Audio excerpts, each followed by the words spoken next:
Hello students, my self is Parminder Singh from प्रभ कृपा classes. आज का हमारा टॉपिक है क्रॉप प्रोडक्शन एंड मैनेजमेंट और लेक्चर नंबर है 5। इससे पहले हम 4 लेक्चर्स कर चुके हैं जिसमें हमने NCERT questions, important questions, true false पहले ही कर लिए हैं और आज हम करने जा रहे हैं मल्टीपल चॉइस क्वेश्चंस। तो शुरू करते हैं। नंबर फर्स्ट, पहला क्वेश्चन है watering the crops is called. Crops को पानी देने की प्रक्रिया को क्या कहते हैं? आंसर है इरिगेशन। ये इरिगेशन कर आंसर करने से पहले ये भी देख ले कि सोइंग का क्या मीनिंग है। सोइंग का मीनिंग होता है बीज को बीजना, जमीन में सॉइल में बीज डालना। मेन्योरिंग का मतलब होता है खाद डालना, जो कंपोस्ट होती है, मेन्योर होती है, उसको खेतों में या सॉइल में डालना। टिलिंग होती है टिल करना, खेतों को प्लो करना, ठीक है। और इरिगेशन होती है watering the crops at different intervals या अप्रोप्रिएट इंटरवल्स। नेक्स्ट पॉइंट है transplantation is done in case of. Transplantation क्या होती है? ट्रांसप्लांटेशन का मीनिंग होता है कि हम जो छोटे बीज जो है उनको पहले नर्सरी में ग्रो करते हैं, छोटे छोटे जब पौधे हो जाते हैं तो इनको दूसरी जगह पर जाकर फिर हम खेतों में प्लांट कर देते हैं। इस प्रक्रिया को, इस प्रोसेस को ट्रांसप्लांटेशन कहते हैं। यानी कि सीधे हम बीज जो है वो फील्ड्स में नहीं डालते। ये ट्रांसप्लांटेशन किस में की जाती है? वीट में की जाती है? नहीं। मेज में की जाती है? नहीं। ये पैडी यानी कि राइस में की जाती है। ये आपके सामने राइस का एक फील्ड दिखाया गया है। जो छोटे छोटे पौधे हैं वो सीधे ही, पानी खड़ा है खेतों में, उनमें ये छोटे छोटे पौधे जो है ट्रांसप्लेशन प्लांटेशन का प्रोसेस जो है वो हम कर रहे हैं। इसको हम थोड़ा सा और समझते हैं। While transplantation is traditional practice in Asia, maize transplantation a fairly recent technique is now gaining ground in many countries. वैसे तो इसका मतलब यह है कि एशिया में राइस ट्रांसप्लांटेशन बहुत काफ़ी समय से हो रही है।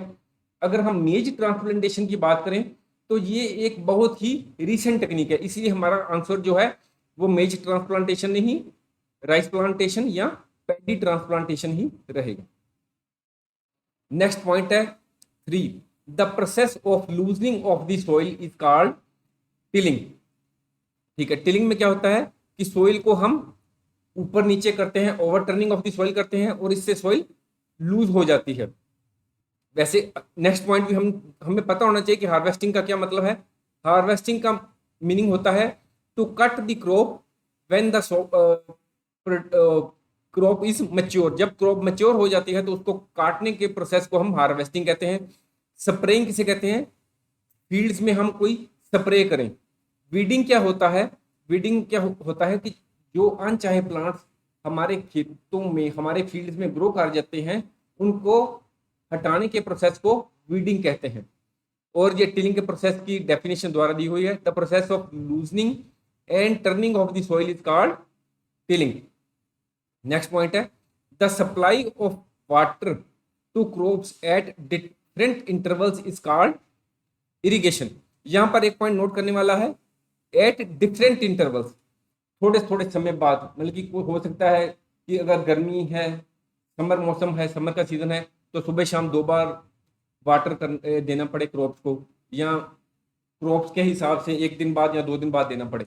अगर हम सिर्फ लिख देते हैं वाटरिंग, वाटरिंग का मीनिंग होता है पानी देना, ये नहीं डिफरेंट इंटरवल, जब कभी मर्जी दे दो। इसलिए ये इरिगेशन जो वर्ड है वो ज्यादा अप्रोप्रिएट है। वाटरिंग का मीनिंग होगा सिर्फ पानी देना, कब देना, कहाँ, कितने समय बाद देना है, कितना देना है, इसका एग्रीकल्चर से कोई लेना देना नहीं। इसलिए हम वाटरिंग वर्ड को यूज नहीं कर सकते। हार्वेस्टिंग तो पहले ही क्लियर कर दिया, to cut the crop when it is mature. Threshing क्या होता है? ग्रेन से चेफ को अलग करना, उसको हम थ्रेशिंग कहते हैं। इसको हमने इरिगेशन को ये फिर थोड़ा सा क्लैरिफाई किया हुआ है। Time and frequency of irrigation, यानी कि दिन में कितनी बार पानी देना है और किस समय देना है, ये डिफरेंट क्रॉप से, ये क्रॉप टू क्रॉप डिपेंड करता है और सोइल टू सोइल भी डिपेंड करता है और सीजन टू सीजन। अगर गर्मी का सीजन है तो ज्यादा बार वाटरिंग यानी कि इरिगेशन करनी पड़ेगी। नेक्स्ट पॉइंट है 5th, वीड्स किसे कहते हैं? Weeds are the unwanted plants, यानी कि जो अनचाहे प्लांट्स या जंगली जड़ी बूटी हमारी क्रॉप के साथ ग्रो हो जाती है, उनको हम वीड्स कहते हैं। ये क्या होगा? मेन क्रॉप प्लांट्स नहीं, मेन क्रॉप प्लांट्स तो हम ग्रो करते हैं। इंसेक्ट्स एंड पेस्ट, ये तो हमारी क्रॉप को लग जाते हैं, बल्कि ये तो नुकसान करते हैं, ये भी नहीं। वीड्स का मतलब है unwanted crops, plants growing along the crop, जो क्रॉप के साथ ग्रो कर जाते हैं। केमिकल सब्सटेंसेस क्या हो गए? केमिकल सब्सटेंसेस यानी कि फर्टिलाइजर वगैरह हो गए, ठीक है। इसलिए हमारा आंसर जो है वो सी ही है। The agricultural instrument use for removal of weed, weed को रिमूव करने के लिए हम या तो वीडीसाइड्स यानी कि जो केमिकल्स है उनको यूज कर सकते हैं। वैसे तो उनको किल करने के लिए वर्ड होगा, अगर हम उनको किल करना चाहते हैं वीड्स को, तो हम वीडीसाइड्स यूज करेंगे। अगर हम उनको रिमूव करना है तो ऐसे जो इसको यूज करके, खुरपी को यूज करके, ये खुरपी की फोटो आपके सामने दी हुई खुरपी को यूज करके हम उसको रूट्स से अपरूट कर सकते हैं। जो वीड है, ये सिक्कल जो होता है जो इस तरह का होता है जिससे हम फसल की कटाई करते हैं, ये है सिक्कल। ये हमें पता होना चाहिए कि बाकी क्या चीज है। सीड ड्रिल क्या होती है? सीड ड्रिल होती है बीज बीजने के लिए जो हम मशीन को यूज करते हैं, जो अप्रोप्रिएट इंटरवल पर सीड्स को खेतों में डालती है, उसको सीड ड्रिल कहते हैं। प्लो क्या होता है? ये टिलिंग के काम में आता है, यानी कि प्लोइंग के काम में आता है। इसलिए हमारा आंसर जो है वीड्स के लिए वो है खुरपी, जिसकी फोटोग्राफ आपके सामने है। नेक्स्ट है 7 point, which of the following is not true about tilling. Tilling में क्या होता है? हम सॉइल को लूज करते हैं, ठीक है, it helps in losing of the soil, ठीक हो गया। इसको प्लोइंग कहते हैं, ये भी ठीक हो गया।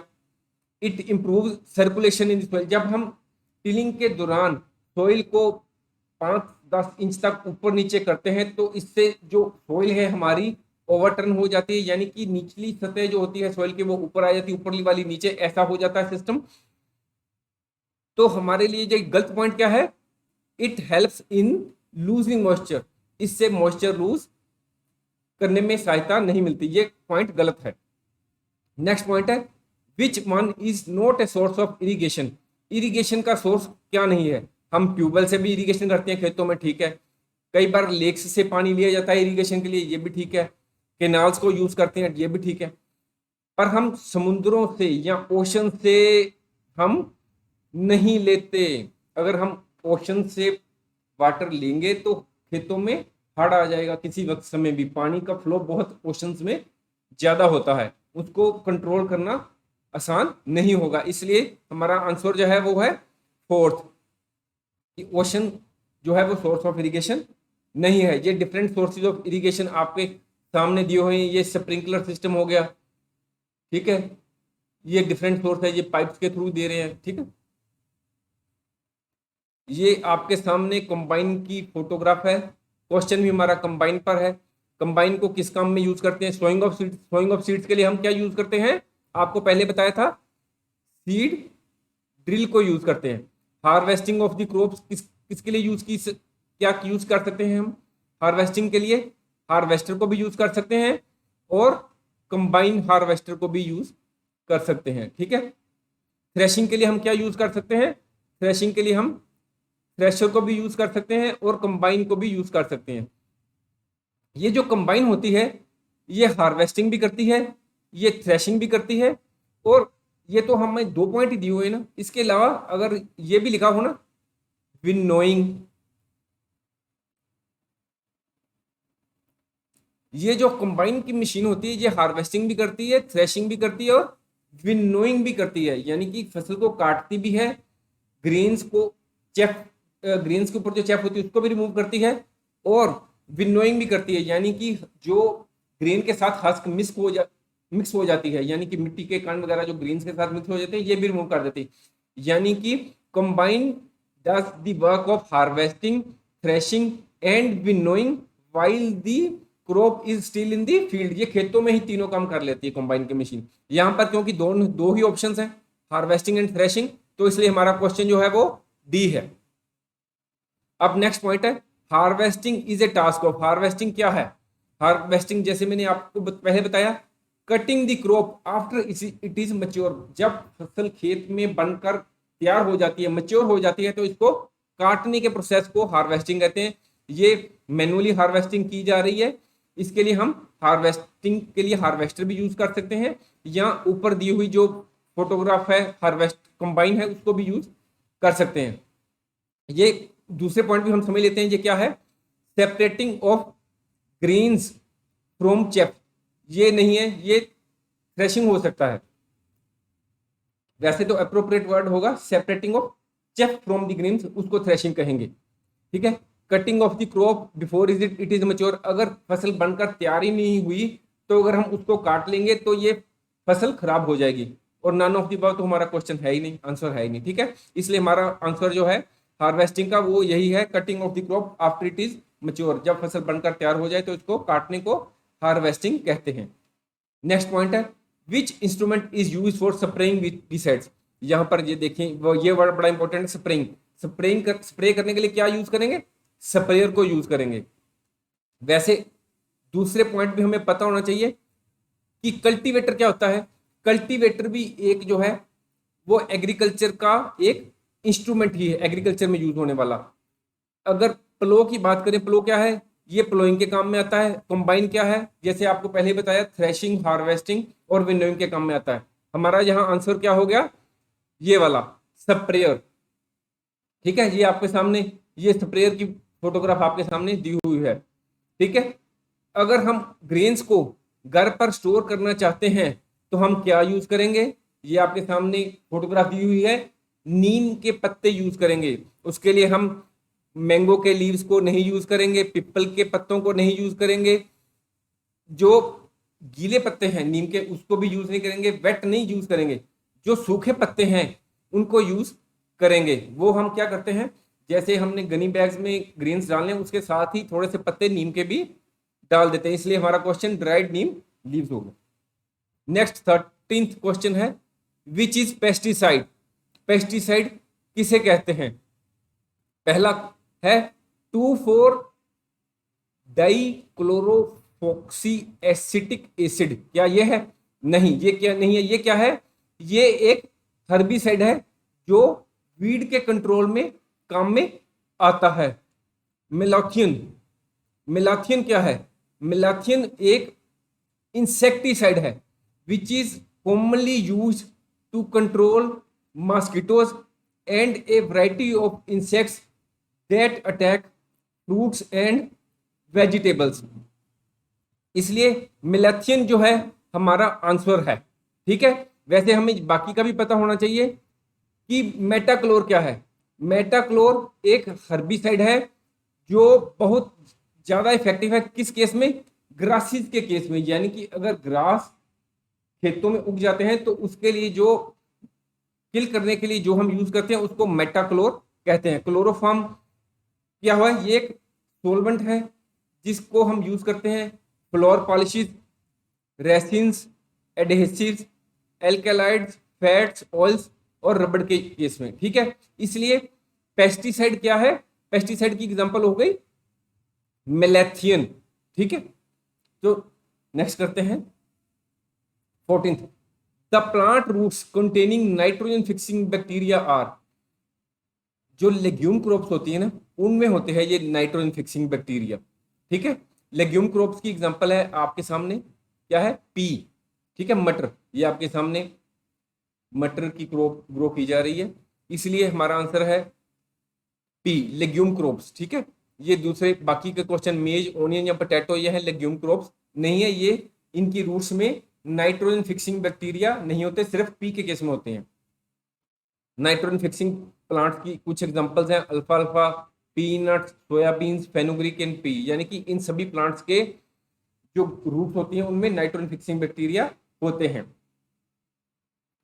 अब नेक्स्ट क्वेश्चन है, growing of legume crop. Legume crop का मीनिंग है जिनमें नाइट्रोजन फिक्सिंग बैक्टीरिया होते हैं, यानी कि जो खेतों में नाइट्रोजन अल्टीमेटली जिनकी मदद से नाइट्रोजन प्रोड्यूस हो जाती है खेतों में, उसको लेग्यूम क्रॉप कहते हैं।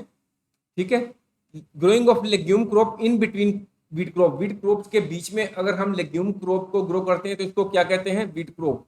क्रॉप रोटेशन, क्रॉप रोटेशन क्या होती है, जब हम सपोज करो वीट को ग्रो करते हैं, बार बार वीट को ग्रो करते जाते हैं, तो इससे क्या होता है, खेतों में ना, फील्ड्स में नाइट्रोजन की कमी हो जाती है। इस नाइट्रोजन और दूसरे न्यूट्रिएंट्स की कमी को पूरा करने के लिए हम व्हीट क्रॉप्स के बीच में लेग्यूम क्रॉप्स को ग्रो करते हैं, यानी कि एक बार लेग्यूम क्रॉप ग्रो कर ली, दूसरी बार नॉन लेग्यूम क्रॉप। और इसलिए बाकी आंसर मिक्स क्रॉपिंग क्या होती है वैसे आपको बता दें। मिक्स क्रॉपिंग का मीनिंग होता है कि एक ही खेत में, सपोज करो ये खेत है, डिफरेंट पोर्शंस में डिफरेंट, यहाँ पर सपोज करो हमने बीट उगा लिया, यहाँ पर दूसरी सब्जी कोई और, यहाँ पर तीसरी या चौथी, मतलब एक खेत में एक से ज्यादा अगर हम क्रॉप को ग्रो करते हैं, इसको मिक्स क्रॉपिंग कहते हैं। ठीक है, नेक्स्ट पॉइंट 16th, BHC क्या है? बेंजीन हेक्साक्लोराइड क्या है? बेंजीन हेक्साक्लोराइड है पेस्टिसाइड। अगर हम पेस्टिसाइड एसोसिएशन ऑफ इंडिया के एस्टीमेट की बात करें तो BHC जो है वो तो इंडिया में यूज होने वाले टोटल पेस्टिसाइड का 40% है। ठीक है, बल्कि अगर हमारे इंडिया में टोटल जितने भी पेस्टिसाइड यूज हो रहे हैं उनमें से 40% जो यूज हो रहा है वो BHC ही है। ठीक है, अब सिल्लोज क्या है? जैसे हमने पिछले वीडियोस में डिस्कस किया था कि अगर छोटे फार्मर्स हैं वो तो छोटे छोटे ड्रम्स रख लेते हैं, उनमें ग्रेन्स डाल लेते हैं, या छोटे छोटे गनी बैग्स होते हैं उनमें रख लेते हैं, स्टोर कर लेते हैं जो ग्रेन्स है। अगर थोड़ा सा ज़्यादा हो बड़ा फार्मर तो वो अपने प्रोड्यूस को, क्रॉप को बड़े बड़े जो स्टोर होते हैं उनमें, जहाँ पर जो गनी बैग्स हैं एक के ऊपर एक रखे होते हैं। ठीक है, इसकी पिक्चर जो है वो पिछले वीडियोस में हमने अपलोड की हुई हैं, वीडियोस में आप देख सकते हैं। जैसे यहाँ पर ग्रीन को बोरियों के रूप में, यानी कि गनी बैग्स के रूप में रख लेते हैं, उनके ऊपर छिड़काव करते रहते हैं पेस्टिसाइड का। पर सिल्लोस क्या होते हैं? इनको, ये जो बड़े बड़े स्टोर होते हैं ना, जैसे ये, इनको ग्रेनरीज कहते हैं। अब अगर उससे भी ज्यादा स्टोर करना है हमने तो हम उस ग्रेन्स को स्टोर कर सकते हैं साइलोज में। साइलोज क्या है? ये बहुत बड़े बड़े कंटेनर टाइप होते हैं जिनमें ग्रेन्स को स्टोर किया जाता है, और इनके अंदर एक इनबिल्ट मैकेनिज्म होता है, यानी कि ग्रेन्स को पेस्ट से, रेट्स हो गए या इंसेक्ट से बचाने के लिए इनबिल्ट मैकेनिज्म होता है, हमें आप नहीं डालने पड़ते, इनबिल्ट मैकेनिज्म होता है। इसलिए साइलोज क्या हो गए? To protect grains from pest like rats and insect. इसलिए हमारा आंसर ये हो गया। बाकी क्या हो गया? साइलोज अगर हम बाकी भी देख ले, ग्रो क्रॉप्स इन दी फील्ड्स नहीं, स्टोर डैमेज ग्रेन्स को कभी भी स्टोर नहीं करते, उनको तो अल्टीमेटली फेंकना ही पड़ता है। नेक्स्ट है 18th, खैरिफ क्रॉप्स को कब ग्रो करते हैं? ये मई जून के महीने में हम शो कर देते हैं। जैसे ये आपके सामने ये फोटोग्राफ है, ये है पैडी या राइस जिसको बोलते हैं, ये पैडी या राइस को शो किया जा रहा है, ये ट्रांसप्लांटेशन के द्वारा लगाया जा रहा है। ठीक है, नेक्स्ट पॉइंट है the chemical substances rich in nutrients are called fertilisers. उनको फर्टिलाइजर्स कहते हैं। वैसे सॉइल को अगर हमने न्यूट्रिएंट्स देने हैं तो उसके दो प्रोसीजर हैं, या तो हम मैन्योर को यूज करें या हम फर्टिलाइजर को यूज करें।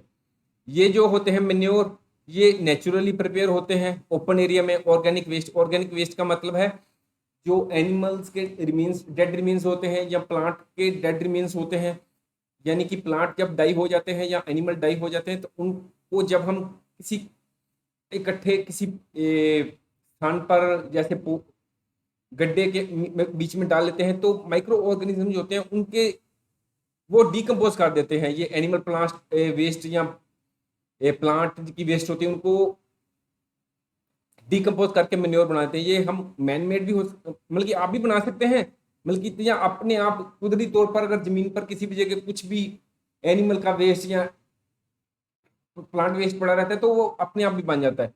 पर जो फर्टिलाइजर्स होते हैं ये फैक्ट्रीज में, बड़ी बड़ी फैक्ट्रीज में बनाए जाते हैं। इसलिए हमारा जो chemical substances rich in nutrients हो गए, आंसर है फर्टिलाइजर। वीडीसाइड क्या होते हैं वैसे आपको पता होना चाहिए।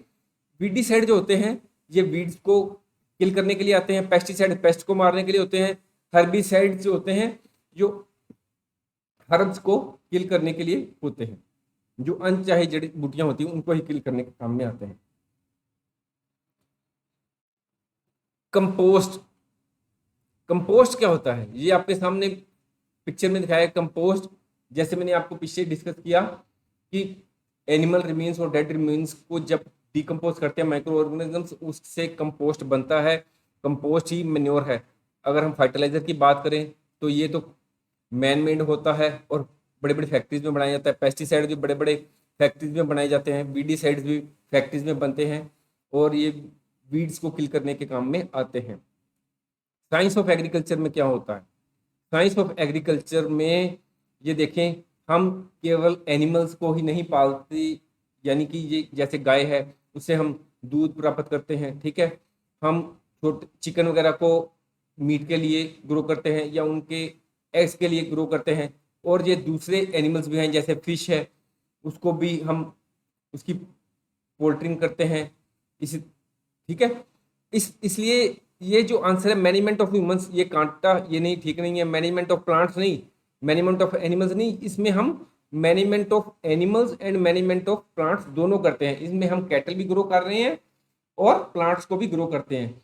इसकी डेफिनेशन एग्रीकल्चर के नीचे दी हुई है।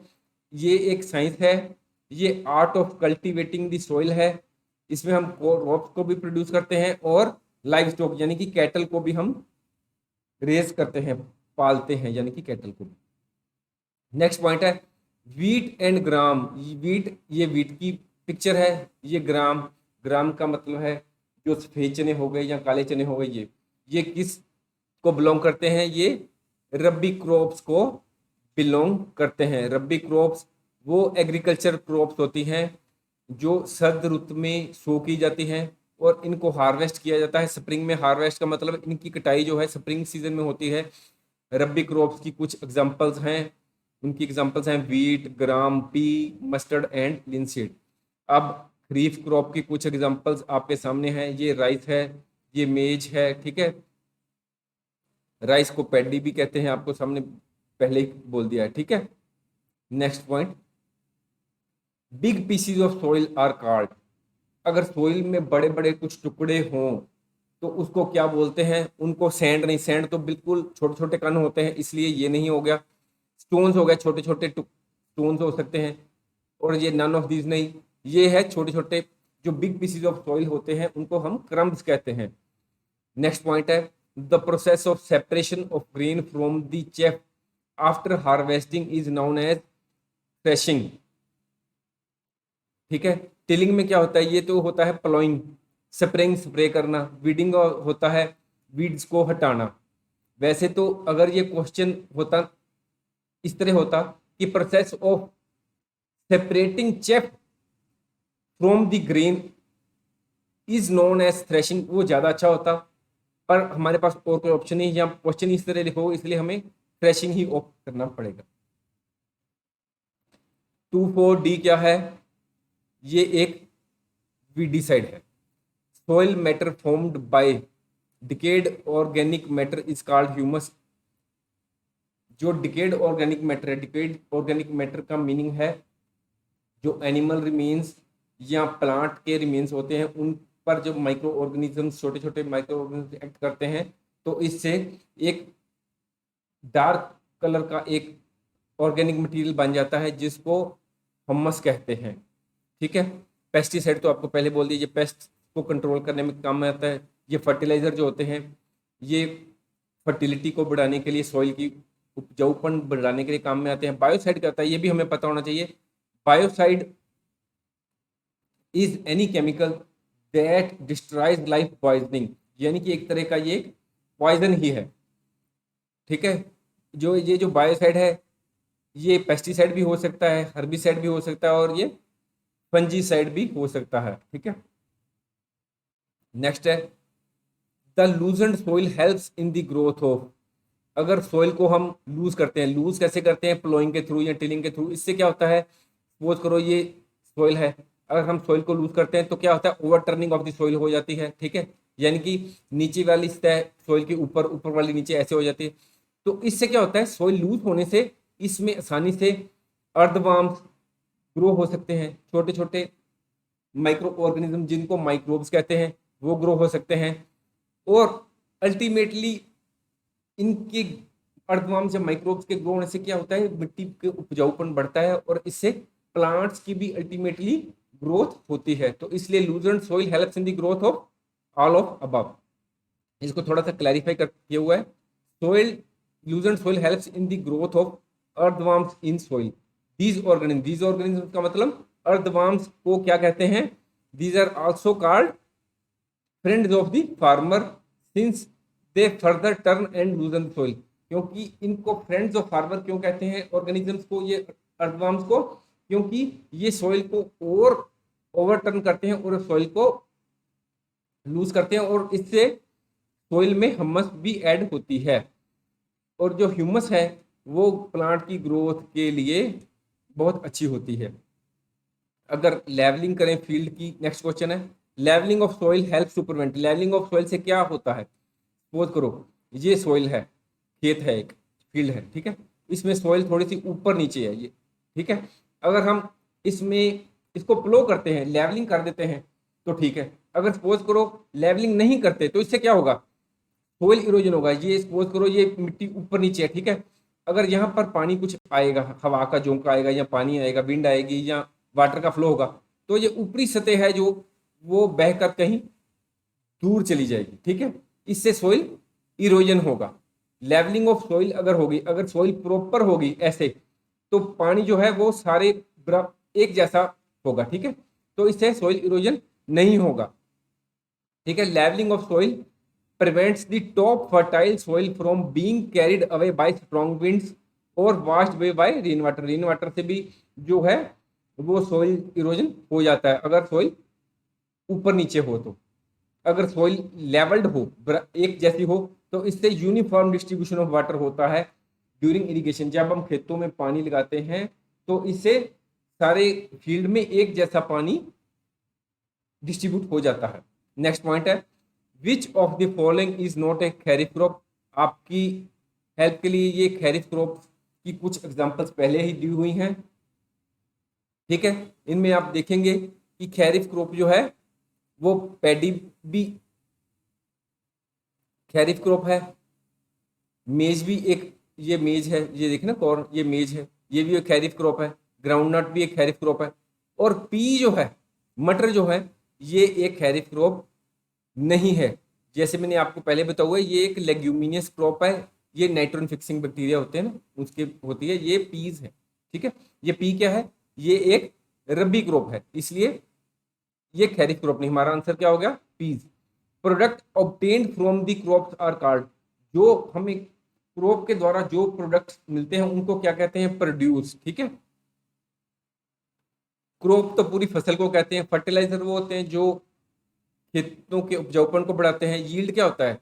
सपोज करो फर्टिलाइजर्स को यूज करते हैं तो इससे हमारे खेतों में यील्ड बढ़ती है। अगर अप्रोप्रिएट क्वालिटी के सीड्स को यूज करते हैं तो इससे हमारे खेतों की यील्ड, यानी कि जो हमें प्रोडक्शन मिलनी है खेतों में, बल्कि जो प्रोड्यूस ज्यादा होती है, इससे यील्ड उसको कहते हैं, ठीक है। और अब आंसर हमारा क्या गया? Products obtained from the crops are called produce. Next point है which of the following are agriculture implements. ये आपके सामने ये जो पिक्चर दिखाई गई है ये है हैरो, ठीक है, ठीक है। सीड ड्रिल किस काम में आते हैं? सीड ड्रिल्स सीड को खेतों में डालने के काम में आते हैं। सिलोस जो हैं इनमें हम स्टोर करते हैं, बड़े बड़े जो ग्रीन्स को हम स्टोर करने के लिए जो बड़े बड़े आपको दिखाई थे कंटेनर टाइप, उनको साइलोस कहते हैं। इसलिए हमारा आंसर तीनों हो गया। वैसे तो अगर सिर्फ दो इंप्लीमेंट यहाँ शो करते हैं, सीड ड्रिल और हैरो, तो वो अप्रोप्रिएट था, पर हम इन दोनों को इकट्ठे ही टिक नहीं कर सकते, हमें कुछ एक चुनना होगा, इसलिए हमें ये तीनों ही चुनने पड़ेंगे, ऑल ऑफ दीज, ठीक है। Harrow is a cultivating tool set with spikes teeth. ये आपके सामने दिखाई दे रही है, ये टीथ की तरह हो सकता है, ये ऐसे डिस्क की तरह भी हो सकते हैं। हैरो जो होता है वो डिस्क की तरह भी हो सकता है। और ये किस काम में आते हैं? Breaking and smoothing of the soil, ठीक है। अब हमारे क्वेश्चन है the tool used for removing weeds. ये वीड्स को रिमूव करने के लिए आपके सामने जो इंप्लीमेंट दिखाई दे रहा है ये है होए, HOE, और इसलिए हमारा आंसर है होए। प्लाउ जो होता है वो प्लोइंग के काम में आता है। ये लेवलर जो होता है ये फील्ड को लेवल करने के काम में आता है, ठीक। इसलिए वीड्स को रिमूव करने के लिए हमारा आंसर हो गया कोई। Next point 34th, prepare soil को प्रिपेयर करने के क्या एडवांटेजेस होते हैं। इससे माइक्रोब्स जो होते हैं, छोटे छोटे ऑर्गेनिज्म जो होते हैं, माइक्रो ऑर्गेनिज्म, इससे वो डिकम्पोजिशन हो जाती है उनके द्वारा, ठीक है। ये इससे makes the top soil rich, nutrient rich, यानी कि जो होती है सॉइल जो होती है, अगर हम प्रिपेयर करते हैं यानी कि प्लोइंग करते हैं या टिलिंग करते हैं, तो इससे ऊपर नीचे जो over turning of the soil होती है, तो इससे क्या होता है, नीचे वाली सॉइल ऊपर, ऊपर वाली नीचे, तो न्यूट्रिएंट रिच हो जाती है, ठीक है। और माइक्रोब्स है तो वो भी जो न्यूट्रिएंट्स को बढ़ाने में सहायता करते हैं। और जब हम नीचे ऊपर नीचे सॉइल को लूज करते हैं, तो इससे जो प्लांट्स की रूट्स हैं वो भी जल्दी से सॉइल में पेनिट्रेट करने में उनको भी आसानी होती है। इसलिए हमारा answer all of the above है, ठीक है। अब हमारा नेक्स्ट पॉइंट है, बिफोर सोइंग द सीड्स, तो सीड्स को बीजने से पहले it is necessary to break the soil to the size of the grains to get better yield. यानी कि अगर हम बीजों को खेतों में डालना चाहते हैं, तो इसके लिए पहले जरूरी है कि खेतों में जो सॉइल है उसको बिल्कुल ग्रेन्स की तरह छोटे छोटे छोटे पीस हो जाएं। यानी कि उसके लिए हम प्लाव या टिलर को भी यूज कर सकते हैं, ठीक है। तो इसके लिए कौन कौन से टूल्स हम यूज कर सकते हैं, ये है बल्लोक, टिलर और ट्रैक्टर। वैसे दूसरे भी हम देखते हैं, ये क्या क्या लिखा हुआ है। ट्रैक्टर को तो हम उसके साथ प्लाव या टिलर लगाकर यूज कर सकते हैं, ठीक है। पर हो ये तो वीडिंग के काम में आता है। ये सीड ड्रिल जो होता है, ये बीजों को सोइंग करना हो, सोइंग ऑफ सीड्स के काम में आता है। ये तो बीड्स के काम में आ गया, ये सोइंग ऑफ द सीड्स के काम में आ गया। पर हम बात कर रहे हैं before sowing of the seeds, इसलिए पहला क्वेश्चन, ये पहला पॉइंट तो नहीं हो सकता। ये प्लो हो गया, प्लोइंग के काम में आता है। होए फिर आ गया ये वीड्स को हटाने के, ये कल्टीवेशन के काम में आता है, इसलिए हमारा ये भी क्वेश्चन नहीं होगा क्योंकि इसमें वीड्स वाला पॉइंट आ गया। सीड ड्रिल, ये सोइंग ऑफ द सीड्स के काम में आता है, पर हम सोइंग ऑफ सीड्स की तो बात नहीं करनी, ये सीड ड्रिल है। हम सोइंग ऑफ द सीड्स से पहले की बात कर रहे हैं, इसलिए हमारा जो आंसर है बुल्लॉक, टिलर और ट्रैक्टर जो है वो सोइल को ब्रेक करने के काम में आते हैं। नेक्स्ट पॉइंट है 36, मोट देखली, मोट देखली एंड राहत, ये क्या है। ये आपके सामने पिक्चर दी हुई है। मोट, इसमें जो है पुली को यूज किया जा रहा है मोट सिस्टम में। ये राहत सिस्टम है, इसमें बैलगाड़ी को यूज किया जा रहा है पानी को वेल से निकालने के लिए। और ये डेकली सिस्टम है, ठीक है। ये ट्रेडिशनल मेथड है इरिगेशन के, यानी कि खेतों को पानी लगाने के लिए हम ट्यूबवेल से वेल से पानी निकालें, ट्यूबवेल से नहीं, वेल से खूह से जिसको कहते हैं, उससे पानी निकाल रहे हैं ताकि खेतों को हम पानी लगा सकें, ठीक है। तो नेक्स्ट पॉइंट है हमारा, which of the following is not provided to the soil by chemical. अगर केमिकल फर्टिलाइजर को यूज करते हैं तो कौन सी चीज खेतों को नहीं मिलती। आपको पता होगा कि जो केमिकल फर्टिलाइजर होते हैं उनमें नाइट्रोजन भी बहुत ज्यादा होती है, पोटाशियम भी बहुत ज्यादा होती है, और फास्फोरस भी बहुत ज्यादा होती है। यानी कि chemical fertiliser is very rich in nitrogen, potassium and phosphorus. और ये जो हुम्मस है ये सिर्फ होती है मेन्योर में, इसलिए ये हमें फर्टिलाइजर से प्राप्त नहीं होती ह्यूमस, ठीक है। नेक्स्ट पॉइंट है, the branch of science that deals with growing plants and raising live stock for human use. Human use के लिए अगर हम प्लांट्स को ग्रो करते हैं या लाइव स्टॉक यानी कि कैटल को रेज करते हैं, तो इसको क्या कहते हैं, इसको हम एग्रीकल्चर कहते हैं। वैसे हमें नेक्स्ट पॉइंट भी पढ़ना चाहिए कि हॉर्टिकल्चर वैसे क्या होता है। Horticulture is the art of cultivating plants in gardens to produce flowers, fruits, herbs और प्लांट्स फॉर कंफर्ट और ऑर्नामेंटल पर्पस। यानी कि हॉर्टिकल्चर क्या होता है, ये एग्रीकल्चर की ही एक पार्ट है। जब हम छोटे से गार्डन्स में फ्लावर्स को ग्रो करते हैं या थोड़े बहुत फ्रूट्स लगा लेते हैं, या कोई अपने कंफर्ट के कुछ प्लांट्स लगाते हैं, या ऑर्नामेंटल कुछ सुंदर से दिखाई देने वाले प्लांट्स लगा लेते हैं, तो इसको हम हॉर्टिकल्चर कहते हैं, ठीक है। हमें पिस्सिकल्चर ये भी बताना चाहिए, पिस्सिकल्चर क्या है।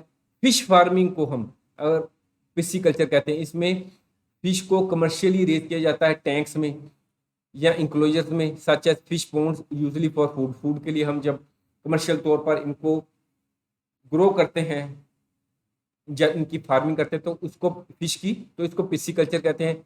एनिमल हस्बेंड्री में हम एनिमल को ग्रो करते हैं, ठीक है। यानी कि एनिमल हस्बेंड्री प्लस एनिमल्स को ग्रो करना, टोटल दोनों का वो एग्रीकल्चर होता है, ठीक है। I hope you would have liked our video. If you like our video, please like, share and subscribe our channel. Thank you.